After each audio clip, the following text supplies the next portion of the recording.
অজু ভঙ্গের কারণ সমূহ। অজু ভঙ্গের কারণ কয়টি? অজু ভঙ্গের কারণ হচ্ছে পায়খানা বা পেশাবের রাস্তা দিয়া কোনো কিছু বাইর হওয়া।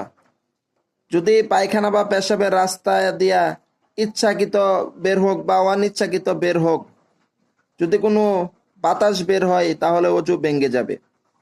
মুখ ভরিয়া বমি হওয়া, মুখ ভরিয়া বমি হলে অজু ভেঙে যাবে। শরীরের কোনো জায়গা হইতে রক্ত, পুঁজ বা পানি বাহির হইয়া গড়াইয়া পড়া, শরীরের ক্ষতস্থান হইতে যদি রক্ত, পুঁজ বা পানি বাহির হইয়া গড়াইয়া পড়ে তাহলে অজু ভেঙে যাবে। থুতুর সঙ্গে রক্তের ভাগ সমান বা বেশি হওয়া, চিত বা কাত হইয়া হেলেন দিয়া ঘুম যাওয়া, পাগল, মাতাল ও অচেতন হইলে তাহলে